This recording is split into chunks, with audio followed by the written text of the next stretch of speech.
Hello everyone, my name is Aisha Sheikh and my today's topic for video presentation is anticipatory bail. तो पहले हम समझते हैं कि बेल है क्या. When a person is arrested, that person is taken into the police custody. This means that that person are not free to leave the scene. Without being arrested, a person can be detained, however, or held for questioning for a short term, if a police officer or other persons believes that person may be involved in a crime. When जहाँ पे भी अगर कोई person arrest होता है तो वहाँ पे उनको पकड़ के उनको कस्टडी में डाल देते हैं. इसका मतलब ये होता है कि उसके बाद वो बाहर घूमने के लिए फ्री नहीं होगा, बाहर घूमना उसके लिए अलाउ नहीं होगा. और without being arrested a person can be detain for question answer. अगर पुलिस को किसी पे शक है तो वो उसको डिटेन करेगी, उनसे कुछ क्वेश्चन आंसर पूछेगी. क्यों? क्योंकि उनको लगता है, वो बिलीव है कि वो पर्सन है वो क्राइम में इन्वॉल्व है. फिर है what is anticipatory bail. If a person believes that he may be arrested for a non bailable offence, he may apply to the high court और court of sessions for anticipatory bail. That is, in the event of arrest he shall be released on the bail. अगर कोई person को लगता है कि उसकी शायद कोई अरेस्ट उसको कर सकता है, तो उसको कोई अरेस्ट कर सकता है फॉर किसके लिए? For non bailable offence. तो उसके लिए वो अप्लाई कर सकता है हाई कोर्ट में और कोर्ट ऑफ सेशन में एंटिसिपेटरी बेल के लिए. उसका मतलब ये है, अगर वो अरेस्ट होता है तो उसको वहाँ पे तुरंत बेल मिल जाएगी. While granting the anticipatory bail, the court may impose certain conditions in the interest of the justice and to ensure that no obstructions are created on the part to justice. कोई court grant कर लिए तो वो कुछ conditions रखेंगी accuse के लिए जो उसको फॉलो करनी पड़ेगी. क्यों? जो पाथ ऑफ जस्टिस है वो ऑब्स्ट्रक्शंस वहाँ पे ना आए. The accused may have to take the permission of the court before leaving the country. The anticipatory bail is valid during the whole proceeding of the case unless cancelled earlier. अगर कोई accuse को out of India जाना है तो उसके लिए उसको जो जज कोर्ट है वहाँ से उसको परमिशन लेनी पड़ेगी अगर वो एंटिसिपेटरी बेल पे बाहर है तो. और जो एंटिसिपेटरी बेल होगा वो वैलिड कब तक होगा? तो होल प्रोसीडिंग है, जहाँ जब तक उसकी बंदे की प्रोसीडिंग चल रही है तब तक वो बेल होगी, वो वैलिड मानी जाएगी. जब तक कि अगर इससे पहले कुछ हो और कोर्ट उसको कैंसिल ना कर दे तब तक. विथ सेक्शन, ये पूरा जो कॉन्सेप्ट है एंटिसिपेटरी बेल का वह किस सेक्शन में डिफ़ाइन किया गया है? तो जो आपका सेक्शन है 438 of criminal procedure code empower the high court and the court of sessions to grant the anticipatory bail. That is a direction to release a person on bail issued even before the person is arrested. Direction to release a person on bail before that person is got arrested. What consideration, अगर कोई court है वो grant कर रही है anticipatory bell को तो वो क्या क्या कंसिडर करेगी? पहला करेगी the nature and gravity of the accusation जो उसने एक्यूजेशन है उसका नेचर एंड ग्रेविटी वो कंसिडर करेगी. सेकेंड है the antecedents of the applicant including the facts as to whether he has previously undergone imprisonment on conviction by a court in respect of any cognizable offence. वो जो accused person है उसका background भी check करेगी. वो ये भी check करेगी जो एक्यूज पर्सन है वो इससे पहले कभी भी जेल में गया है कोई भी कॉग्निजेबल ऑफेंस के लिए. The possibility of applicants fleeing from justice, वहाँ पे कोई पॉसिबिलिटी है कि अगर वो पर्सन एंटिसिपेटरी बेल पे छूट जाता है तो वो कुछ जस्टिस जो होगा उसको कुछ हार्म होगा. Whether the accusations have been made with in a view of injuring और ह्यूमिलेटिंग द एप्लीकेशन. इतने जो पॉइंट्स है वो कंसिडर करेंगी कोर्ट पहले जो वो अक्यूज़ है उसको एंटिसिपेटरी बेल पे छोड़ने से पहले. उसके बाद है whether there is a reason to believe that the petitioner may be arrested on an accusation of having committed to non bailable offence.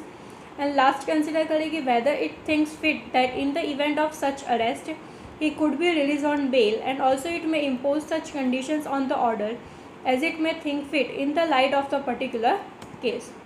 उसके बाद है व्हाट कंडीशन कंसिडर. कोर्ट ने यही कंसिडर ध्यान में ले लिया कि अच्छा ये पॉइंट है तो वो सोचेंगे कि उनको अक्यूज पर्सन को एंटिसिपेटरी बेल पे रिलीज़ करना है या नहीं करना है. अगर वो उसको एंटिसिपेटरी बेल पे रिलीज़ करता है तो उसके बाद वो कंडीशंस क्या क्या रखेगी अक्यूज पर्सन के ऊपर.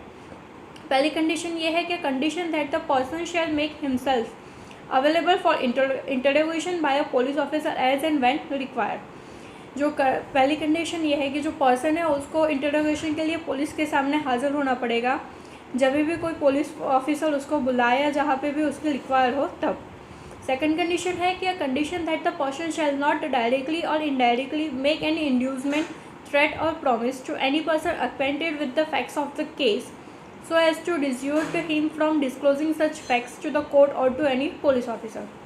वो छूटने के बाद उसको कोई इंड्यूसमेंट, थ्रेट या कोई प्रॉमिस किसी को भी नहीं करना है कि जिसकी वजह से जो केस के जो फैक्ट्स है वो चेंज हो या केस में कुछ भी अफेक्ट हो। थर्ड कंडीशन है ये है कि condition that a person shall not live India without the previous permission of the court. जैसे मैंने इससे पहले भी बताया कि उस पर्सन को अगर कहीं इंडिया से बाहर जाना है तो उसको कोर्ट की परमिशन लेनी पड़ेगी। Such other conditions as may be impose, जैसे जैसे केस होगा उसके अकॉर्डिंग कोर्ट कोई दूसरी कंडीशंस भी रखेगी। उसके बाद है which is competence court under section 438 only the high court and the court of sessions have been given the jurisdiction to entertain an application for anticipatory bail. अगर आपको एंटिसिपेटरी बेल के लिए कोई एप्लीकेशन फाइल करनी है तो आप सिर्फ कोर्ट ऑफ सेशंस और हाई कोर्ट में ही फाइल कर सकते हो। अगर आप JMFC में जाते हो तो वहाँ पे आपकी जो एप्लीकेशन है वो रिजेक्ट हो जाएगी। The next issue for consideration regarding jurisdiction under section 438 is as to whether accused is suppose to move the court of session before applying the high court. The words use in the provisions are high court और the court of sessions. Ordinary a matter is brought before the lowest court competent to hear it, and therefore an application of anticipatory bail may be made to the high court only after the court of session rejects it। ऐसा भी नहीं है कि आपको जो application है वो direct आप हाई कोर्ट में जाके ही सबमिट करो, नहीं। सबसे पहले आपको एप्लीकेशन है वो कोर्ट ऑफ सेशन में सबमिट करानी होगी, वहाँ पे पिटीशन होगा। अगर वहाँ पे कोर्ट ऑफ सेशन आपकी एप्लीकेशन है एंटिसिपेटरी बेल की वो रिजेक्ट करती है, उसके बाद ही आप हाई कोर्ट में जा सकते हैं। Under the provision, both courts are empowered to pass an order under section 438. The petitioner may choose one of the two courts and apply to the courts of his choice. When? अब सवाल होता है कि आप कब ये anticipatory bell की application आप अप्लाई कर सकते हो कोर्ट में। When any person apprehends that there is a move to get him arrested on false or trumped off charges, or due to enmity with someone, or he fears that a false case is likely to be built up against him, he has the right to move the court of sessions or the high court under section 438 of the code of criminal procedure for grant of bail in the event of his arrest, and the court may, if it thinks fit, direct that in the event of such arrest he shall be released on bail। अगर कोई person है उसको लगता है कि शायद वो arrest हो सकता है कोई भी फॉल्स केस के लिए या फिर ट्रम्प ऑफ चार्जेस के लिए, और ड्यू टू एनिमिटी, अगर उसके साथ किसी के दूसरे के साथ दुश्मनी है तो उसकी वजह से भी उसके ऊपर ये पूरा एक्यूजेशन है वो आ सकता है, तो उसके अंडर वो जाके कोर्ट में अप्लाई कर सकता है एंटिसिपेटरी बेल के लिए। What discretion? The courts have been given a wide discretion while deciding on such application because it is legislatively impossible to lay down all the possible cases where anticipatory bail may be granted. Therefore, it is but natural that such competence be given only to the higher judiciary, as more experienced and more competent judges preside over such courts. It was intended this would act as a safeguard against any abuse of such power in the favor of connected accused. फिर एक case है Balchand Jain versus state of Madhya Pradesh. The rule of prudence is that notice must be given to the other side before passing a final order under section 438 so that wrong order of anticipatory bail is not obtained by a party by placing wrong, incorrect और misleading facts और suppressing material facts. इस सबके बाद conclusion क्या आता है? तो conclusion ये आता है कि the code of criminal procedure 1973 Section 438 at the very outset is based on a clear nexus of personal liberty of the individual with the protection granted under the Constitution of India, Article 21. The law presumes an accused to be innocent till the guilt is proved, and this is important component of the right to fair trial, that an essential ingredient of the right to life and personal liberty essentials in Article 21. Keeping in mind all these factors, Section 438 seems to be in consonance with the principles enshrined in the Constitution. जो भी है constitution के जो भी principal है उसको ध्यान में रखते हुए जो सेक्शन 438 है CRPC का वो बनाया गया है। तो ये आता है हमारा कंक्लूजन। Thank you.